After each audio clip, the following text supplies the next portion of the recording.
असो किंवा घरी खाण्यासाठी असो, घरी खाण्यासाठी जर तुम्हाला रस्सा भाजी करायची असेल तर तुम्ही यामध्ये थोडंसं गरम पाणी घालू शकता आणि टिफिनला देखील तुम्ही या पद्धतीने। नमस्कार, अन्नपूर्णा रेसिपीमध्ये तुमचं खूप खूप स्वागत आहे। तर आज आपण एकदम मस्त चमचमीत आणि झणझणीत अशी वांग्याची भाजी करणार आहोत। तर वांग्याची भाजी आज आपण थोड्याशा वेगळ्या पद्धतीने करणार आहोत। चला तर मग वेळ न करता रेसिपीला सुरुवात करूया। मस्त चमचमीत आणि झणझणीत अशी वांग्याची भाजी बनवण्यासाठी आपल्याला इथे वांगी लागणार आहेत। तर पाव किलो वांगी मी इथे घेतलेली आहे, बघू शकता तुम्ही इथे। तर हे वांग कट कसं करायचं ते आपण सुरुवातीला पाहूया। हे बघा, वांग्याचे जे टोक आहेत ते आपल्याला इथे थोडे थोडे असे कट करून घ्यायचे आहेत, पूर्णच काढून टाकायचे नाहीयेत। तर थोडे थोडे आपण हे टोक कट करून घेणार आहोत या पद्धतीने। आणि नंतर आपल्याला याचे देठ देखील थोडंसं कट करायचं आहे। देठ आणि टोक हे पूर्ण देखील कट करून घ्यायचं आहे, बघू शकताय तुम्ही व्हिडिओमध्ये। या पद्धतीने इथे सगळी वांगी मी कट करून घेतलेली आहेत। तर ही भाजी बनवण्यासाठी कट करण्यासाठी सुरुवातीला आपण एका भांड्यामध्ये पाणी घेतलेलं आहे। तर त्या हे बघा, पाण्यामध्येच 1 चमचा मीठ घातल्यानंतर पाणी मिक्स कर पद्धतीने पूर्ण मीठ हे पाण्यामध्ये मिक्स करून घ्यायचं आहे। तर आपण वांगे कट करूया। हे बघा, तुम्हाला मी इथे वांग कट करून दाखवत आहे। या पद्धतीच्या वांग्याची भाजी बनवण्यासाठी एक विशिष्ट प्रकारे वांग कट केले जातं। तर बघू शकताय तुम्ही इथे एका वांग्याचे 2 भाग केलेले आहेत आणि एका भागाचे 4 भाग आपल्याला इथे करायचे आहेत। तर मधून मी कट करून घेतलेला आहे आणि साइडने देखील एक भाग आपण इथे करून घेत आहोत या पद्धतीने। हे बघा, या पद्धतीने एका भागाचे 4 भाग असे आपण केलेले आहेत। तर याच पद्धतीने सगळे वांगे मी इथे कट करून घेणार आहे। हे बघा, या पद्धतीने वांगे कट केलेले आहेत। तर वांगे कट केले की लगेच आपण हे वांगे पाण्यामध्ये घालून घ्यायचे आहेत। ज्या पाण्यामध्ये आपण मीठ घालून घेतलेलं होतं त्या पाण्यामध्ये हे वांगे टाकून ठेवायचे आहेत। याच पद्धतीने राहिलेले वांगे मी इथे कट करून घेणार आहे।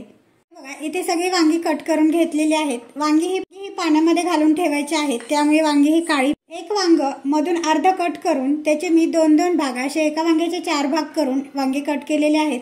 तर हे बघा, नंतर गॅसवरती मी कढई ठेवलेली आहे। तर त्या कढईमध्ये 2 चमचे तेल घालून घेतलेलं आहे। तेल हलकसं गरम करून घ्यायचं आहे आणि आपण जी वांगी पाण्यामध्ये वांगी ठेवली होती ते वांगी आपण निथळून घ्यायची आहेत आणि तेलामध्ये हलकीशी परतून घ्यायची आहेत। तर व्यवस्थित असं वांग आपण कढईमध्ये घालून घेत आहोत।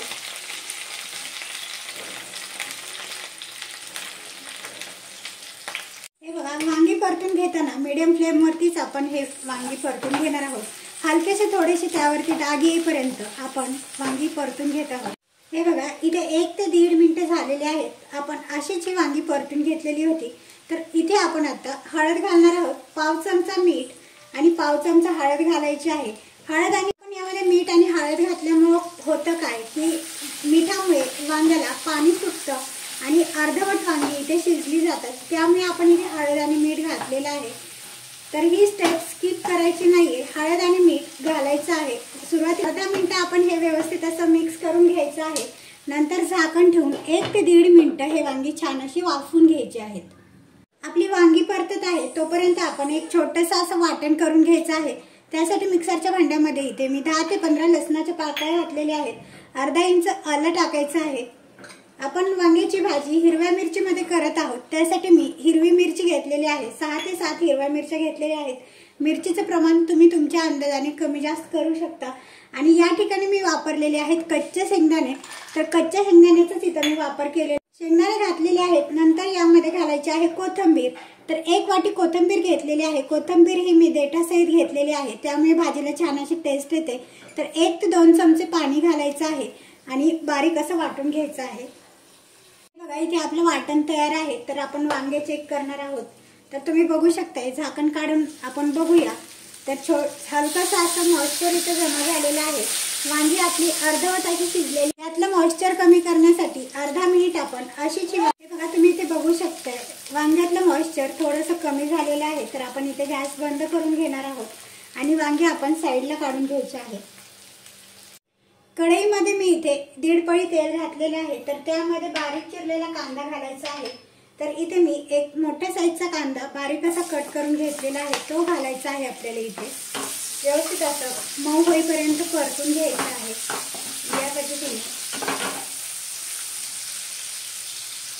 कांदा थोडासा मऊ झालेला आहे। नंतर आपण यामध्ये घालायचं आहे हिंग। तर इथे मी पाव चमचा हिंग घातलेला आहे। हिंग आपण छान कांद्यामध्ये मिक्स करून घेऊया। नंतर यामध्ये आपण घालणार आहे वाटण। तर मी इथे वाटण करून ठेवलेलं आहे, ते वाटण आपण यामध्ये घालून घ्यायचं आहे या पद्धतीने। हे बघा वाटण घातलेलं आहे। तर व्यवस्थित लो फ्लेम वरतीच आपण व्यवस्थित असे हे वाटण मिक्स करून घ्यायचं आहे।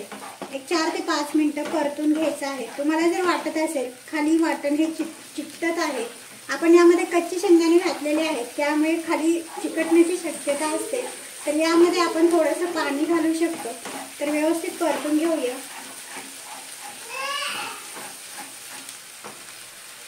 हे बघा मिक्सरच्या भांड्यामध्येच मी थोडंसं पाणी घेतलेलं आहे, तर ते पाणी आपल्याला यामध्ये घालायचं आहे आणि वाटण हे एक 4 ते 5 मिनिटं परतून घ्यायचं आहे या पद्धतीने। बघा इथे मसाला छान असा परतला आहे।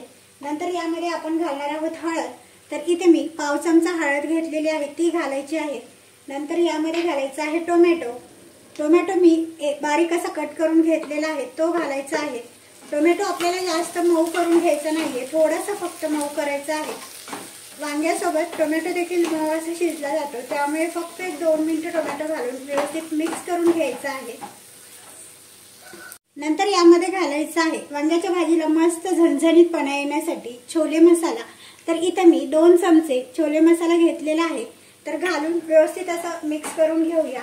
तुमच्याकडे छोले मसाला नसेल तर तुम्ही इथे कोणत्याही कंपनीचा गरम मसाला घातला तरीही चालेल। तर व्यवस्थित असं मिक्स करून घ्यायचं आहे। मसाला घालून आणखी थोडंसं पाणी घालायचं आहे आणि व्यवस्थित असं मिक्स करून घ्यायचं आहे या पद्धतीने। झणझणीतपणा येण्यासाठी थोडीशी वांग्याच्या भाजीची टेस्ट मस्त होण्यासाठी मी यामध्ये घातलेला आहे छोले मसाला।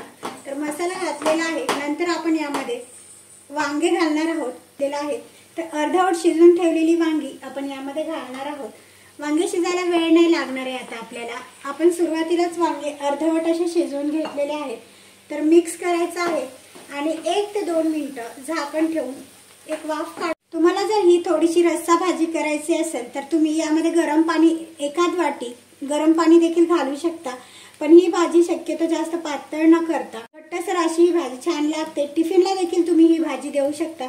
तर यावरती आपण झाकण ठेवूया आणि 1 मिनिट आपण वाफ काढून घेऊया। आपण यामध्ये मीठ घातलेलं नव्हतं, त्यामुळे मी थोडंसं मीठ घालत आहे वरून। तर इथे मी अर्धा चमचा मीठ घालत आहे। मीठ चवीनुसार तुम्ही तुमच्या अंदाजाने घालू शकता। मीठ घालायचं आहे आणि व्यवस्थित असं मिक्स करून घ्यायचं आहे। हे बघा इथे आपण एक वाफ काढून घेतलेली आहे, तर आपण बघूया वांग शिजलेलं आहे का। हे बघा तुम्ही इथे बघू शकताय, आपण चेक करूया वांग शिजलेलं आहे का ते।